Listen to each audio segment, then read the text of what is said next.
Vijay TV எந்த அளவுக்கு ஒரு கேவலமானவங்க அப்படின்னா, அவங்க ஸ்கெட்ச் போட்டு அனுப்பின ஒரு ஆளையே கூட்டிகிட்டு வந்து அவங்களுக்கு ஆதரவாகவே பேச வைக்கிறது.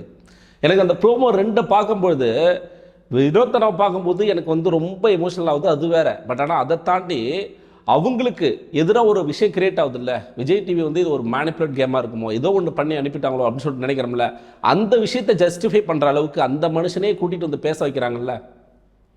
அவங்க இதெல்லாம் அக்ரிமெண்ட்டில் இருக்கும், வெளியில் எதையும் பேசக்கூடாது, சொல்லக்கூடாது, எதை பற்றி அவங்களுக்கு எதிராக பேசிடக்கூடாது, பேசினா அவங்களுக்கு வந்து சேலரி கட் ஆகும், இந்த மாதிரி நிறைய விஷயங்கள் இருக்கலாம், நிறைய அழுத்தங்கள் கொடுக்கலாம். ஸோ அதனோட வெளிப்பாடு தான் வினோத் அண்ணாவே வந்து யார் சொல்லி நான் எடுக்கலை, நானாக எடுத்தேன் அப்படின்னு சொல்லிட்டு அவரே ப்ளே பண்ணிக்கிறாரு. எனக்கு சுயநினைவோடு எடுத்தேன் அப்படின்னு சொல்லிட்டு. எந்த அளவுக்கு கேவலமானவங்க தெரியுமா நீங்களா? அதாவது விஜய் டிவியை பொறுத்த வரைக்கும் இந்த 8 சீசன் 9 சீசனே வச்சுக்கோங்க, இந்த 9 சீசனில் உங்களை மாதிரி என்ன மாதிரி ஒரு சாமானியன் இது வரைக்கும் வெற்றியாளனா வந்திருக்கானா? ஆனால் போயிருக்காங்க, மக்கள்லேருந்து ஒரு ஆள் வந்து கண்டஸ்டண்டாக போயிருக்காங்க. இதே வட சென்னையிலேருந்து கானா பாடக்கூடிய சில பேர் வந்து கண்டஸ்டண்டாக போயிருக்காங்க. ஏன் இதே லோயர் மிடில் கிளாஸ்லேருந்து நிறைய பேர் இதே பிக் பாஸுக்கு இத்தனை பேர் போய் கிட்டத்தட்ட 20 பேர் வச்சுன்னா கூட 9 பேர் சத்தம் கிட்டத்தட்ட 9 சீசன் 180 பேர் கிட்ட வருமா, ஒரு 200 பேர் வச்சுங்களேன். இதில் ஒரு எளிவனை ஆச்சும் விஜய் டிவி வரைக்கும் ஜெயிக்க விட்டுருக்கா? எனக்கு அப்பயே டவுட்டு. கானா வினோத் மாதிரி ஒரு சாதாரண மனிதன், அவர் என்னதான் வந்து பாட்டு எழுதி இப்படி இருந்தாலும் ஒரு எலக்ட்ரான ஒரு ஆள் கிடையாது. நம்மளை மாதிரி உங்களை மாதிரி என்ன மாதிரி வந்து ஒரு சாதாரண அந்த மேலோட்டமான ஆள் இல்லாமல் ஒரு எளியவன் சொல்லி வச்சுங்களேன். அந்த மாதிரி ஆளுகளுக்கு வந்து இவனுக்குலாம் டைட்டில் கொடுக்க மாட்டேங்களா? ஏதாவது ஒரு ஸ்கெட்ச் போடானுங்களேன்னு நினச்சேன், அதுக்கேற்ற மாதிரி பண்ணிட்டானுங்க. அதை ஜஸ்டிஃபை பண்ணுறதுக்கு இவனுக்கு கூட்டிகிட்டு வந்து ஏவி போட்டு அதை ப்ரைஸ் பண்ணி அனுப்பிவிட்டா பிரச்சனை இல்லை. இவங்களுக்கு எதிராக எழுந்த அந்த நெகட்டிவிட்டியை உடைக்கிறதுக்காக அவர் வாயிலேயே நான் யார் சொல்ல எடுக்கலை, நான் சுயநலனோடு எடுத்தேன் இப்படின்னு சொல்லிட்டு சொல்ல வைக்கிறதுலாம் கேவலத்தின் உச்சம். நான் ஆர்ஜே ஷான் ஒருத்தர் இருக்கார்ல, இவர் மேலே நான் விமர்சனங்கள் வச்சுருந்தேன், ஷாபூத்ரின்னு ஒரு சேனல். ஸோ அவரோட வீடியோ பார்த்தேன். அதில் தான் எனக்கு ஒரு சில விஷயங்கள் வந்து தோணுச்சு, எனக்கு ஒரு விஷயங்கள் வந்து கிளாரிஃபை வேணும் அப்படின்னு சொல்லி தோணுச்சு. அவர் என்ன சொல்லியிருந்தாருன்னா, போன சீசன் இதே மாதிரி வந்து முத்துக்குமரனுக்கோ டாப் 3 கண்டஸ்டன்ட் வந்து ஒரு ஸ்கெட்ச் போட்டாங்க, யாராச்சும் ஒரு ஆளை வந்து வெளியேற்றி டிஆர்பி வந்து தூக்கணும் அப்படின்னு சொல்லிட்டு பிளான் பண்ணாங்க. அது நடக்கலை. அதில் மாட்டினது ஜாக்லின், நமக்கு எல்லாருமே தெரியும். அதே மாதிரி இந்த சீசன் வந்து ஒரு விஷயத்த பண்ணியிருக்காங்க. அதாவது வந்து அவர் எப்படி சொல்கிறாருன்னா, இது வந்து ஒரு யூகமாக தான் சொல்கிறாரு, இது வந்து 100% உண்மை அப்படின்னு சொல்லி சொல்லலை, ஒரு இது இப்படி நடந்திருக்கலாம் அப்படிங்கிற மாதிரி சொல்லி சொல்கிறாரு. ஆனால் நடந்திருக்கிறதுக்கு நிறைய வாய்ப்புகள் இருக்குது. அரோராவை கூப்பிட்டு கன்ஃபெஷன் ரூமில் உங்களுக்கு ஒரு டாஸ், அதாவது இது வந்து வெளியில் ஒளிபரப்பப்படாமல் இருக்கலாம், ஏன்னா எல்லா விஷயங்களும் நமக்கு ஒளிபரப்படுத்தலைங்க. கன்ஃபெஷன் ரூமில் பேசுகிற 50% விஷயங்கள் தான் நமக்கு ஒளிபரப்புறாங்க. இன்னும் சில விஷயங்கள் உள்ளே என்ன நடக்கணும் நடக்கக்கூடாதுங்கிற ஸ்கிரிப்டெலாம் நமக்கு ஒளிபரப்பப்படுறதில்லை. அந்த மாதிரி வந்து அரோரா கிட்ட இங்கே இருக்கிற கண்டஸ்டன்ட், அதாவது வந்து இப்போ கேமில் இருக்கிற கண்டஸ்டன்ட் யாராச்சும் ஒரு ஆளை வந்து நீங்கள் மேனிப்புலேட் பண்ணி நீங்கள் வேணால் கேஷ்பேக் எடுத்து வைங்க, உங்களால் அது முடியும், நீங்கள் அழகாக இருக்கிறீங்க, நீங்கள் க்யூட்டாக இருக்கிறீங்க, நீங்கள் சிறப்பாக இதெல்லாம் பண்ணுவீங்க, உங்களுக்கு அந்த திறமை இருக்குது. ஏன் நான் இதை சொல்கிறேன் அப்படின்னா, அவர் சொன்னதுனால சொல்ல, அவர் சொன்னது ஒரு பாயிண்ட்டு, அதுக்கப்புறம் நடந்ததை நான் வச்சு சொல்கிறேன். உங்களுக்கு இதெல்லாம் இருக்குது, ஸோ அதனால் நீங்கள் ஏதாச்சும் ஒன்று பண்ணுங்க அப்படின்னு சொல்லியிருக்கலாம். ஸோ அதுக்கப்புறமா சரி ஓகே டன், அரோரா வந்து கேஷ்பேக் எடுக்க போகிறேன்னு சொல்லிட்டு கிட்டத்தட்ட ஒரு 4-5 டைம் போயிட்டு நிற்கிறாங்க அது வண்ட. ஆனால் ஒரு டைம் கூட எடுக்கலை. திரும்ப போகிறாங்க, அப்புறம் போயிட்டு விக்ரம்கிட்ட சொல்கிறாங்க, கானாவினத்திட்ட சொல்கிறாங்க. நல்லா நோட் பண்ணி பாருங்கள், வீக்கான பர்சன் யாரு அப்படிங்கிறத தெளிவாக நோட் பண்ணி வச்சிருக்காங்க அரோரா. இப்போ அதே அரோரா போயிட்டு திவ்யா கிட்ட சொல்லலை, சாண்ட்ரா கிட்ட சொல்லலை. இப்போ இதுல இருந்து நமக்கு என்ன தெரியுது, அவங்களோட டார்கெட் வீக்கான ஒரு பர்சன். இப்போ விக்ரம் இந்த வாரம் முழுக்க ஒரு மிகப்பெரிய அடி வாங்கியிருக்கான், கரெக்டாக நமக்கு எல்லாருக்குமே தெரியும். நிறைய இடத்துல வந்து ரோஸ்ட்டு, அவன் வந்து ஆல்மோஸ்ட் வந்து பணப்பெட்டி எடுத்துகிட்டு போகிற அந்த மைண்ட் செட்டுக்கு வந்துட்டான்னு வச்சுங்களேன். அவங்ககிட்ட சொல்கிறதுக்கான காரணம் என்னென்னா, இவங்க போய் அவங்கள்ட்ட சொல்லி அவனை ட்ரிகர் பண்ணி விடலாம். ரெண்டாவது வினோத் அண்ணா ரொம்ப ஓப்பனாக சொல்லணும்னா வச்சுக்கோங்க, ஒரு மனதளவில் ரொம்ப வீக்காக இருக்கார். ஒரு விஷயத்தை வந்து ஈஸியாக அக்செப்ட் பண்ணுறாரு, ரொம்ப இன்னசென்ட்டாக இருக்கார் அந்த மனுஷன். அதுதான் அவர்கிட்ட இருக்கிற பெரிய பிரச்சனை. அதனால தான் அவர் இத்தனை பேர் வந்து ஏமாத்திருக்காங்க. அவர் ஸ்டார்டிங்லேருந்து இது வரைக்கும் அவர் ஒரு விஷயத்தை ஈஸியாக நம்பிடுறாரு. அதுக்கு முன்னாடினாலே இது மேபி அதுக்கு முன்னாடி கூட கொடுத்துருக்கான்னு வச்சுக்கோங்களேன், அதுக்கு முன்னாடினாலே அரோரா உட்காந்து கானாவின் வந்துட்டு மண்டே கழுவுறாங்க.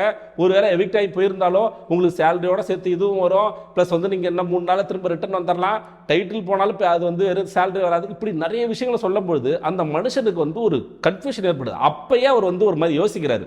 யோசிச்சதுக்கு அப்புறமா மறுநாள் 18 லட்ச ரூபா வைக்கிறாங்க. ஒரு மனுஷனை ஏமாத்தணும்னா அவன் ஆசையை தூண்டணும், அது எங்களை மாதிரி லோயர் மிடில் கிளாஸ் இருக்க மக்களை ஏமாத்தணும்னா அவனோட பணத்தேவை என்னவா சார் இருக்கும்? அவனோட இஎம்ஐ, அவனோட வீட்டு வாடகை, அவனோட குழந்தைங்களோட படிப்பு செலவு, இதை தான் இருக்கும். இதை தெளிவாக புரிஞ்சுக்கிட்ட விஜய் டிவியோ இல்லை அரோராவோ இதை வந்து ஒரு மாதிரி வந்து எடுத்துகிட்டு போகிறாங்க மேனிப்புலேஷன். நீங்கள் என்ன, நான் கூட வந்து அரோராவுக்கு அந்த வினோத் அண்ணா எடுத்த அன்னைக்கு வந்து சப்போர்ட் பண்ணி பேசியிருந்தேன். அதில் எனக்கு ரொம்ப சந்தேகம் இல்லை, அவங்க எதுவும் பண்ணலை அப்படின்னு சொல்லியிருந்தேன். இப்போ தான் எனக்கு டவுட் வருது. நான் ஒரு வீடியோ கிளிப்பே வச்சுருக்கேன். ஸோ இப்படிலாம் பண்ணி அவரோட வீக்னஸை தெளிவாக புரிஞ்ச ஒரு ஆளான அரோரா எதுக்கு அடிக்கடி போயிட்டு வினோத்துக்கிட்ட சொல்லணும்? அது கூட ஓகேங்க. அதுக்கப்புறமா அவங்க கொடுத்த ரியாக்ஷன், அதுக்கு முன்னாடி அரோரா கிட்ட நம்ம வெளியில் வந்தால் கூட உங்கள்கிட்ட ஒரு கேட்கக்கூடிய கேள்வி, கானா வினோத் வந்து உங்கள்கிட்ட ரொம்ப க்ளோஸாக இருந்திருக்காரு. அரோரா கிட்ட எல்லா விஷயங்களும் உங்கள்கிட்ட சொல்லியிருக்காரு, எல்லா விஷயத்தையும் ஷேர் பண்ணியிருக்காரு. அவரோட குடும்ப கஷ்டம், அவரோட ஃபேமிலி சுச்சுவேஷன், அவருக்கு இருக்கிற கஷ்டம் எல்லாத்தையும் சொல்லியிருக்காரு, பண கஷ்டம் எல்லாத்தையும் சொல்லியிருக்காரு. இது எல்லாம் தெரிஞ்சுக்கிட்டு நீங்கள் அவரை போய் ட்ரிகர் பண்ணலாமா? அவரை போயிட்டு நீங்கள் வந்து மேனிப்புலேட் பண்ணலாமா? ஸோ இதெல்லாம் பண்ணிவிட்டு கடைசியாக போயிட்டு எடுக்க போகிறாங்க நண்பர்களே. எடுக்க போகும்போது டப்புன்னு வந்து வினோத் அண்ணா எடுத்துட்டார். 100% எடுத்துருக்க மாட்டாங்க. இவர் எடுக்கலாம் கூட அவங்க எடுத்துருக்க மாட்டாங்க. எடுத்ததுக்கு அப்புறமா ஒரு ரியாக்ஷன் ஒன்று கொடுத்தாங்க. அந்த கிளிப்பை மட்டும் நீங்கள் பார்த்துட்டு வாங்களேன்.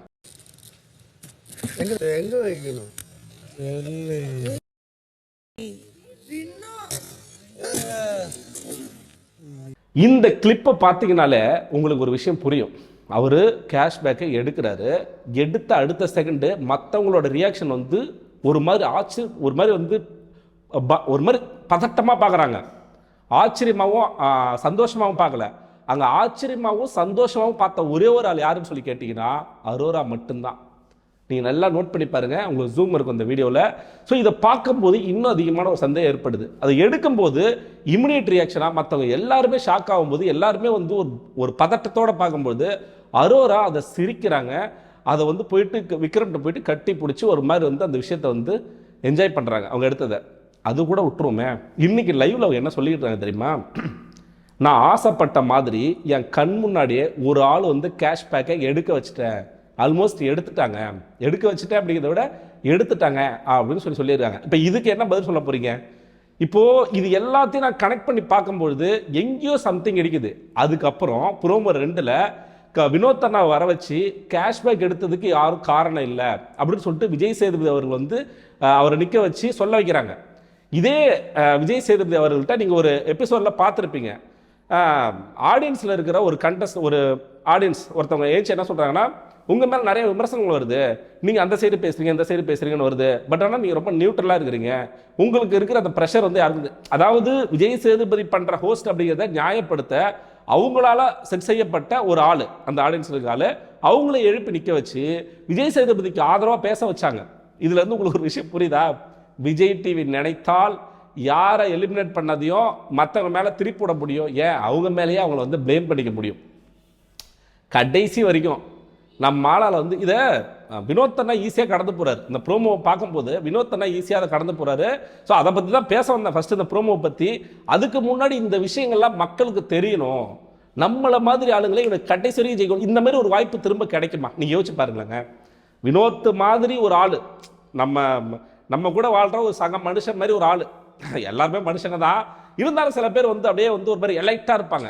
அவங்களே என்னடா அப்படின்னு சொல்லி ஒரு மாதிரி அவங்க டோன் உள்ள சில பேர் இருக்காங்க. அவங்களாம் எனக்கு தெரியும். நம்ம சில பேர் வந்து எலைட்டானவங்க சில பேர் உள்ளே இருக்கிறாங்க. நம்ம சாண்ட்ரா, திவ்யா, விக்ரம், ஸோ இவங்களாம் வந்து ஒரு மாதிரி எலைட்டான மைண்ட் செட் உள்ளவங்க தான். ஸோ இந்த மாதிரி மக்களுக்கு மத்தியில், இந்த மாதிரி ஆளுங்களுக்கு மத்தியில் வினோத் மாதிரி ஒரு எளியவன், ஒரு சாமானியன், திரும்ப சொல்கிற ஒரு சாமானியன் வந்து இதுக்கப்புறம் இந்த மாதிரி ஒரு மிகப்பெரிய வாய்ப்பு கிடைக்குமா? ஜென்ரல் ஆடியன்ஸை கவர்றது ஒரு மிகப்பெரிய விஷயம். ஆனால் வினோத் அண்ணா இந்த சீசனில் ஜென்ரல் ஆடியன்ஸை கவர்ந்துருக்காரு. ஒரு குறிப்பிட்ட இங்கேருந்து வர்றவங்க மட்டும் தான் சப்போர்ட் பண்ணுறாங்க, இங்கேருந்து வர்றவங்க சப்போர்ட் பண்ணுறாங்க, இந்த கட்சி சப்போர்ட் பண்ணுறாங்க அப்படின்னு இல்லாமல் எல்லா விதமான சப்போர்ட் இருந்துச்சு இந்த சீசன் வினோத் அண்ணாவுக்கு. எல்லா ஆடியன்ஸுக்கும், ஜென்ரல் ஆடியன்ஸுக்கு, even 20s 30s 40s 50s சொல்லிட்டு எல்லா விதமான ஆடியன்ஸும் வினோத் அண்ணாவுக்கு இருந்தது. இது ஒரு மிகப்பெரிய வாய்ப்பு. இதே மாதிரி வாய்ப்பு திரும்ப ஒரு சாமானியனுக்கு கிடைக்காது. பணம் இருக்கிறவன் பிஆர் வச்சு வேலை செய்வான், பிஆர் வச்சு வந்து சூப்பராக வெளியில் வந்துடுவான். ஆனால் வினோத் அண்ணா மாதிரி ஆளுங்க, அவரை மாதிரி, நம்மளை மாதிரி, உங்களை மாதிரி முன்னேற துடிக்கிற எவ்வளோ இளைஞர்கள் இருக்காங்க. இன்ஸ்டாவில் போய் பாருங்க, அந்த ஆபாசங்களை நீக்கி விட்டு சில பேர் திறமையாக எவ்வளோ பேர் வந்து ரீல்ஸ் போட்டுக்கிட்டு இருக்காங்கன்னு பாருங்க. நிறைய பேர் நான் பார்த்தனா விழுந்து சிரிக்கிற மாதிரி, நம்ம டெய்லியும் செய்யக்கூடிய விஷயங்கள், நம்ம தினமும் பண்ணுற விஷயங்களே வந்து ஒரு கண்டென்ட்டாக கிரியேட் பண்ணி அதை போடும்போது, அதை பார்க்கும்போது எப்படா இவனுங்களாம் ஏன்டா பிக் பாஸ் வாய்ப்பு தர மாட்டாங்க அப்படிலாம் தோணும். அந்த மாதிரி ஒரு ஆள் தான் வினோத் அண்ணா. அப்படி போன ஒரு ஆளை கடைசி வரைக்கும் ஜெயிக்க விடல விஜய் டிவி. இதெல்லாம் பண்ணிவிட்டு வினோத் நான் கூப்பிட்டு எனக்கு இந்த 18 லட்சம் போதும். அவர் சொல்கிறார், வினோத் அண்ணா எனக்கு அவரோட கஷ்டம் என்னால் புரிஞ்சுக்க முடியுது, சத்தியமாக ஏற்றுக்க முடியல. அவரோட தோல்வியை 100% ஏற்றுக்க முடியல. நான் மட்டும் இல்லை, என்ன மாதிரி லட்சக்கணக்கான மக்கள் வந்து அவரோட தோல்வி வந்து ஏற்றுக்கவே முடியாது. அவரோட தோல்வி உங்களோட தோல்வியாக இருந்திருக்கும். கரெக்டுங்களா? அவர் ஜெயிக்க வேண்டிய மனுஷங்க. அவர் கண்டிப்பாக ஜெயிச்சிருக்கணும் இந்த சீசனு. நான் ஆல்ரெடி சொன்னேன், அதிகப்படியான கண்டென்ட்டும் அதிகப்படியான உழைப்பும் போட்டது கானா வினோத் அண்ணா மட்டும்தான். அவரை நீங்கள் மேனிப்புலேட் பண்ணி பிளான் பண்ணி ஸ்கெட்சு போட்டு ஒரு டிஆர்பி இந்த ஆளை வெளியே எடுத்துட்டா டிஆர்பி வெளியில் வந்து ஏறும், வேறு லெவலில் போகும், அப்படி இதுக்காக பிளான் பண்ணி பண்ணியிருக்கீங்க. இப்படிலாம் பண்ணிவிட்டு அவர் வந்து சொல்லும்போது எனக்கு அவ்வளோ இதுவாக இருக்குது. எனக்கு வந்து ஒரு ஆனந்த கண்ணீராக இருக்குண்ணே அப்படின்னு சொல்லிட்டு விஜய் சேதுபதி சொல்கிறாரு. அதுக்கப்புறமா வந்து மக்கள்கிட்ட கையெடுத்து கும்பிடுறாரு. அதுக்கப்புறமா அவர் என்ன சொல்கிறாருன்னா, இந்த 18 லட்சம் என்னோட குடும்பத்துக்கும் என்னோட உழைப்புக்கும் என்னோட இதுக்காக எனக்கு கிடைச்சதா நினச்சிக்கிறேன். சத்தியமாக யார் மேனிப்புலேட் பண்ணி யார் சொல்லி நான் இதை எடுக்கலை அப்படிங்கிற விஷயத்த சொல்கிறாரு. அதை ப்ரோமோ கட்டில் நீங்கள் போடுறீங்க. இதை பார்த்துக்கிட்டு இருக்க மக்கள் நாங்கள் வந்து முட்டாளாக இருப்போம். இந்த விஷயத்த அவங்க அக்செப்ட் பண்ணலாம். அவங்க ஒய்ஃபும் சொல்கிறாங்க அவங்களுக்கு எங்கேயும் அங்கீகாரம் கிடைக்கல, இங்கே அந்த அங்கீகாரம் கிடைச்சிருச்சு. அது 100% உண்மை. அதை மட்டும்தான் நான் ஒத்துக்குவேன் அந்த ப்ரோமோ கட்டில். அவங்க பாக்கியா சொல்கிறாங்க பார்த்தீங்களா, இவருக்கான அங்கீகாரம் எங்கேயுமே கிடைக்கல, இங்கே வந்து கிடைச்சிருக்கு. கண்டிப்பாக நீங்கள் யூஸ் அண்ட் த்ரோ பண்ண வினோத் அண்ணா ஒரு மிகப்பெரிய ஆளாக வருவார். கொஞ்சம் குறைந்தபட்ச நன்றி உதவியாக நம்ம ஆர்ஜே சொன்ன மாதிரி ஒரு யூடியூப்பில் ஒரு வீடியோ ஒன்று இருக்கும். ராஜுபாய் வந்து டான்ஸ் ஆடி இருப்பார். அந்த நீங்கள் அதை பார்த்துருப்பீங்க. கிட்டத்தட்ட 50 மில்லியன்ஸ் 5 crore வியூஸ் போயிருக்கும். கிட்டத்தட்ட 5 கோடி வியூஸ் போயிருக்கும். அந்த ஒரு வீடியோவுக்கே கிட்டத்தட்ட நீங்கள் வந்து கிட்டத்தட்ட ஒரு 5 கோடி சம்பாரிச்சிருப்பீங்க. ஆடு ரெவென்யூ அது இது லொட்டு லோசுக்கிட்டு எல்லாம் சேர்த்து சம்பாரிச்சிருப்பீங்க. உங்களுக்காக 5 கோடி. ஏன்னா அந்த வீடியோவோட அந்த அந்த ஸ்கிரிப்ட், அந்த என்ன சொல்கிறது, லிரிக்ஸும் சரி, அதை பாடினதும் சரி, ரெண்டுமே அந்த மனுஷன். இந்த 2 கொடுத்து உங்களுக்கு கிட்டத்தட்ட ஒரு 5 crore வரைக்கும் சம்பாதிச்சு கொடுத்த அந்த மனுஷனுக்கு வெறும் 18 லட்ச ரூபாயோட அனுப்புறது எவ்வளோ பெரிய அநீதி தெரியுமா? அவருக்கு அந்த 18 லட்ச ரூபா போதும்னு சொல்லலாம். எப்படி போதும்? ஏங்க, இன்னைக்கு இருக்கிற சொசைட்டியில், இன்னைக்கு இருக்கிற சுச்சுவேஷனில் ஒரு வீட்டு வேலைக்கு போனாலே வந்து எவ்வளோ அட்வான்ஸ் செய்கிறாங்க தெரியுமா? அவர் எவ்வளோ ஒரு எளிய வீட்டில் இருக்காரு, எப்படி இருக்காரு? அவருக்கு ஒரு அடுத்த லெவலில் போகணும் அப்படின்னா அந்த 50 லட்சமோ நீங்கள் கொடுக்குற ஒரு காரோ இல்லை அடுத்த கட்டமாக அவருக்கு ஒரு மிகப்பெரிய உதவியாக இருந்திருக்கும். அதெல்லாம் தவிர்த்துட்டு 18 லட்சம் போதுன்னு சொல்லிட்டு அவர் பெருந்தன்மையே சொல்லுவாருங்க. ஆனால் நீங்கள் வந்து கொஞ்சமாச்சும் அதை யோசிச்சிருக்க பார்த்துக்க வேண்டாமா? ஏதோ ஒரு இடத்துல என்ன வேணால் பண்ணிடலாம். ஒரு ஆள் வந்து தோக்கக்கூடாதுங்க, அந்த ஆள் தோத்துறக்கூடாதுங்க. அதுதான் என்னோட முழு கன்சர்னும். அந்த மனுஷன் தோத்துருக்கவே கூடாது. அவர் எப்படியாவது ஜெயிச்சு வந்திருக்கணும். பட் ஆனால் இவங்க பிளான் பண்ணி இவங்களே ஸ்கெட்சு போட்டு அதுக்கப்புறம் இவங்களே அவரை கூப்பிட்டு வச்சு இவங்களே அவங்களுக்கு ஆதரவாக பேச வச்சு இதை பார்த்துக்கிட்டு இருக்க மக்கள் ஆகிய நம்ம தான் முட்டாளாக இருக்கிறோம். இதெல்லாம் நான் மட்டும் பேசலை. நான் அவர் சொன்னல ஆல்ரெடி, அந்த யூடியூபர் சொன்னப்பல அவரோட இதில் வந்து சில ரெஃபரன்ஸ் எடுத்து தான் நான் பேசினேன். அது என் கூட கனெக்ட் ஆச்சு. அரோரா நேத்திக்கு பண்ண விஷயங்கள், நேத்திக்கு நடந்துக்கிட்ட விதங்கள், அதுக்கப்புறம் இன்னைக்கு காலையில் அவங்க சொன்ன வார்த்தைகள். ஸோ இதெல்லாம் பார்க்கும்போது எனக்கு வந்து ஓகே டன், சம்திங் ஏதோ ஒன்று நடந்திருக்கு. ஜெயிக்க விட மாட்டாங்க. கடைசியில் 5 மிச்சர்கள் வச்சுருக்கானுங்க. இந்த 5 மிச்சரையும் இந்த ஆள் கூப்பிட்டு நீங்கள் பாராட்டுறாரா? வேற லெவல் டாப் 5 கண்டஸ்ட். நீங்கள் எனக்கு வயிறு எரியுது, சத்தியமாக சொல்கிறேன். அவனுக்கு டாப் 5 கண்டஸ்ட்னு சொல்லும் போது எரிச்சலாக இருக்குது எனக்கு. ஒருத்தன் கூட டிசர்வ்டு இல்லை. அங்கே இருக்கிற 5 பேரில் ஒருத்தன் கூட டிசர்வ்டு இல்லை. அவனுக்கு எவ்வளவு ஒரு டைட்டில்.